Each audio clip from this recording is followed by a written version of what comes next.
I have a phobia that goes by a few names. Scopophobia, ophthalmophobia. It's the fear of being watched. I have this weird compulsion whenever I see a doorway, a window, or virtually any surface that I believe someone could hide behind. I imagine a face peering out at me, staring. I imagine what I would do. What could I do? You'll soon find out why I have this phobia. Onto the story. I will try my best to remember all the details, but my mind has repressed a lot of it. Around June of 2016, my mother and I were living in a small apartment. There was no basement or attic, obviously, but there was one tiny crawl space in the closet floor of my bedroom. I never looked in it. I suppose someone could be overwhelmed with curiosity, but my mind had already imagined the worst scenarios. I decided to leave whatever dead bodies and ghosts were down there for whoever rented after us. It was a nice apartment, small, but perfect for the two of us. We lived there for a few peaceful months until noises started. It was nothing extreme, just the odd bump in the night, and particularly scratching. My mum just brushed it off as rats in the walls. As long as they stayed in there, I saw no reason to get rid of them. A week or two later, I had already grown used to the noise. It became almost comforting in a way. After all, I never really liked the silence. That is, until I woke up one night to a different noise. A rolling sound, eerily similar to the sound of my closet made when I opened it. I peeked my eyes open and looked over, but I couldn't make anything out in the dark. I thought maybe I saw something move, but I was well aware of how my mind plays tricks on me in the dark. There was only one way to find out. I turned on my lamp. I feel like crying just reading this out. It's been almost a year since I've last recalled this night. When I turned on the light, I expected to just see a closet full of clothes, but what I saw was much, much worse. It was an eye. Not just an eye, but an entire half of somebody's face, barely visible in the tiny crack he had opened. He didn't even react to being caught. No smile, no fear, just watching. My heart has never been faster than that night. I wish I screamed, or maced him, or anything, but I just stared back, frozen in time, until I couldn't hold it anymore. I began sobbing, loudly. I think I tried to say something along the lines of, "What do you want?" but it was gargled by my crying. He opened the door more. I could now see his entire body, which I don't care to describe, as I've spent 2 long years trying to forget that face. Shh! I lost my breath at that. Hearing him made it real. I couldn't pretend that this was some fucked up hallucination anymore. At this, I sat up and pressed my back against the wall. "It's okay." He said it so cheerfully, it gave me chills just remembering it. This is when I finally had the courage to run out of my room. This creep knew my name. My fucking name. My mum, half asleep while she called the police, thought I had imagined it. Of course. By the time the police got there, he was already long gone. All that was left of him was the dampened crawl space. I still never looked inside. For writing this now, I kinda wish I did.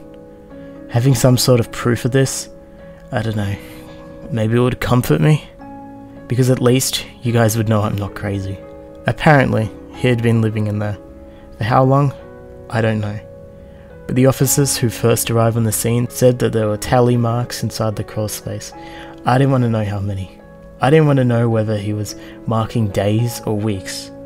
I just wanted to leave the fucking apartment, and we did. The police never found him, not for certain. They thought they found a homeless man who matched the description, but he was apparently unresponsive. I've always thought that they didn't take it all seriously.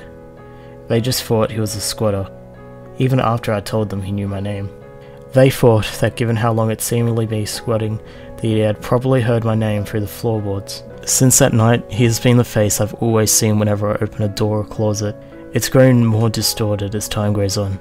I can always make out part of his pursed lips, as if they're still shushing me. Even now.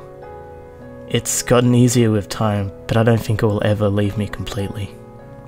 Anyways, I guess we didn't actually have rats.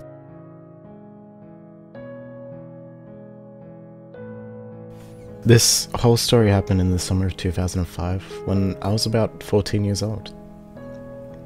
I grew up in a village near München in southern Germany. It was maybe the safest and most peaceful place on earth, with a few young families fleeing the stupid rents in the city and a few elderly couples. Close to my parents' house there is a little nature reserve, maybe around 2 to 3 kilometers in size, with a forest and a few little lakes. Entrance isn't forbidden, but there is no path leading deeper into the area and it can be quite overgrown and wet, so normally nobody would go deeper inside. However, I've always had a fable of somehow wild natural places like that. When I was allowed to play outside alone, I would soon start exploring it and became my favourite playground. One day, if I remember correctly, I was 9. I found a small clearing deep inside the forest, covered by a flowery meadow. In late summer, it just looked like paradise itself.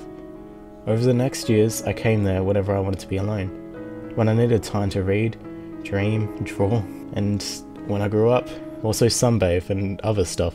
During all this time, I never told anyone about it, and I never saw a single sign of another person there. The meadow was my secret, and it felt as safe as home to me. Years later, I came there just for some reading and sunbathing in the meadow, and since I never saw somebody else there, I mostly stayed topless whilst doing so. I must have fallen asleep when I woke up. I saw an old man, maybe 50 years old, sitting directly beside me. He was about 1.8 meters in height, dressed in light outdoor clothing, and shit, had a camera hanging around his neck. I got the shock of my life and yelled, and I tried to cover myself, but all my clothes were out of reach, so all I could do was press myself to the ground. He himself was just sitting there, looking at me, and told me how beautiful I am, and how glad he was to see me again. I asked him to turn around to allow me to get some clothes on, but the man said, "No, you really don't need to be ashamed," and I just wanted to chat a little. The man told me about his life and asked casual questions. Where do you live? What's your name? How's school going? What about the boys? Stuff like that. At first I answered a bit monosyllabic, hoping that he would just leave me alone, but he clearly had no intention to do so. After a few minutes, he even asked if I would allow him to shoot some more pictures of me, because I look like a nymph and he would like to preserve me forever. Of course I refused, and now something changed in his behaviour. His appearance became a lot harder, and he said with a creepy, cold voice, and I'll never forget this sentence, "You are really stupid for a naked little girl alone in the forest." At this point I became scared as hell, jumped up and ran into the forest, leaving my stuff behind. He didn't try to follow me, but he was just sitting and laughing. I came back after lurking around for about 2 hours to get my stuff. He was gone and left most of the things behind, except my shirt and bikini top. I grabbed all my stuff, tried to cover myself with my skirt, and ran home as fast as I could. I never told my parents, but after that I never visited the meadow again. So creepy old man who destroyed my paradise, please don't meet again. This story happened when I was about 11 or 12 years old, and I was finally on summer break for the year. Me and my best friend, who I'd met on the internet, made plans to stay at her place for a week. She lived in a city about 2.5 hours away from me, but I've met her IRL before, so everything was fine. On that day, I took the train by myself, which was not entirely new to me since Mum let me have a lot of freedom and experience. I texted my friend the time and place I would arrive, but that city was huge, so I got the name of the station mixed up, which said her going somewhere else instead of where I was. But at the time, obviously, I didn't know. So when I arrived, I just took my suitcase and went to a quiet corner and waited for her, watching all the busy people running from A to B. My friend texted me, asking me where I was and other follow-up texts. We figured out that it was my fault for telling her the wrong station, but she was on her way to pick me up.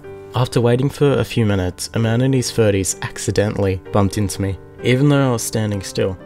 I apologized 1,000 times. I assured him that I was fine and nothing happened, but he insisted on making it up to me and wanted to buy me a hot chocolate or something to eat. I refused, but I was a pretty shy girl back then and wasn't taken seriously much at the time.